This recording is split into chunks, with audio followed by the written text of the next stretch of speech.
What's up, ladies and gents? This is KSigKid coming at you with another Destiny video. Today what we're doing is we're preparing for the Rise of Iron. More importantly, we're actually preparing for the Rise of Iron raid, because Wrath of the Machine is coming 3 days after the launch of the Rise of Iron, and if you want to get up to the light level in order to actually complete the raid, you're going to need to do a little bit of prep work. Right now we're sitting at 335 light. In the raid, again, my guess is that it's going to be 370 light to be the minimum to get into the raid. 385 is going to be the highest light level that we can actually attain after the raid, and then whenever it gets to be hard raid, it's going to be 400, but you've got some time before that.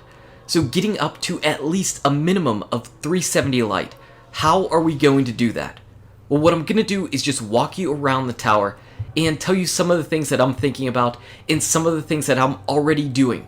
But before you do anything in the tower, my number one recommendation is do all of the story missions first. Do all 5 story missions before you do any of this. Let yourself grab those blues, let yourself grab some legendaries that are of the light level as it's leveling you up. Don't waste any of these guaranteed things ahead of time. Go through the story, do all the story. In fact, if you even have time, do some of the side missions. You know, even after you completed the Taken King story, that there were some additional side missions to go on. You had to do some strikes, you had to do 5 strikes, 5 heroic strikes, all those different things. Do some of that stuff first. Get your light level up quickly, and then start to do these other things, because these things are going to put you over the top. Number 1 is going to be Banshee. Banshee is going to give you weapons, and Banshee weapons have been really strong in year 2. They've been really strong in year 2. So what I would do is I would get my Banshee reputation somewhere around where you know you can level it up with maybe 1 Banshee bounty in the following week. Now Banshee has typically come out on Wednesday, so if this drops the day after the Rise of Iron, go and do your Banshee bounty after the Rise of Iron whenever it drops. You've probably gone through all of your story mission, and then you can possibly turn this in and hopefully get a gun that you can take into the raid. A legendary weapon that you can take into the raid, and that could really help you out. Just imagine if you get some type of sick god tier roll from Banshee in week 1 right away. That would be amazing. Now as far as the Crypt Arc, I wouldn't really worry about edging the Crypt Arc at all. And whenever we say edging in this video, it's going to be getting your level progress bar so close, but just not taking it over, not taking it to the next level. I wouldn't worry about doing for the Crypt Arc, because in year 2, Crypt Arc packages have been typically terrible, and we're not really sure what they're going to look like in year 3. If they're as bad as they have been, it might not be worth it. Plus, the other thing that I am doing right now is saving exotics. I have never saved exotics in between DLCs because they've never given you gear as far as what the brand new gear has been. They've never worked like that. So I don't imagine that my boots down there are going to turn into Warlock exotic boots. But what I do think is going to happen, I do think that the light level is going to rise up as well. So I don't think that all of these exotic Ingrams are just capped right now at 335. I hope, again, I can't guarantee this at all, but I'm hoping that the light level at least will increase, and exotic Ingrams can give you maximum light level gear. So I'm saving them.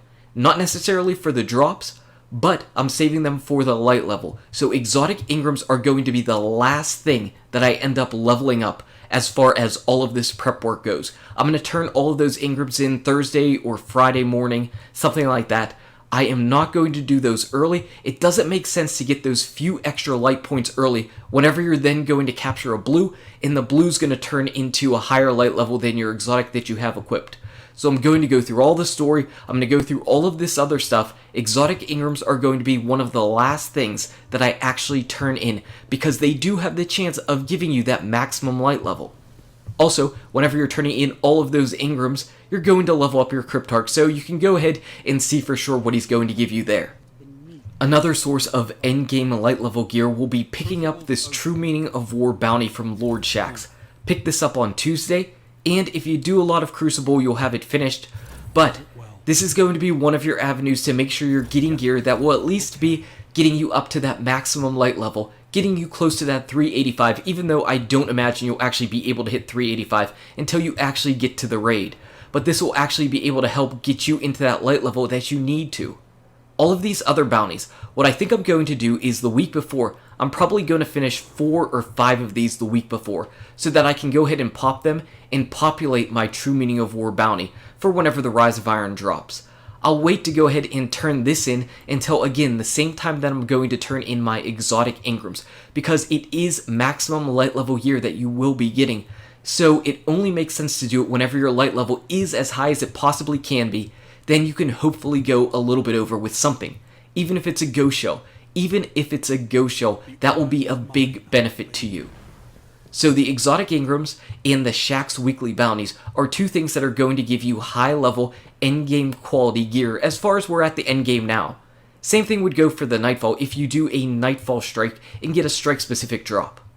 The other thing though that's really popular is factions. People do faction edging, but it's going to be a little bit different going from the Taken King to the Rise of Iron. You can see right now that my future war cult is pretty far away, though we are a little bit away from the Rise of Iron drop, so I'm sure I'm going to be able to get it much closer, even if it's just doing the Nightfall on my Warlock. But factions are different right now. You can't really edge 3 factions because you only get 1 chance a week to swap factions. You only get 1 chance a week. So if you want to get prepared for the raid, at most you can do is edge 2 factions. So if my future war cult faction was closer to leveled up right now, what I could do is swap over to Dead Orbit, and then I will get 0 more points leveling future war cult until I switch away from Dead Orbit. In the meantime, I could level up Dead Orbit to close to leveling up, and then just go ahead and stop there.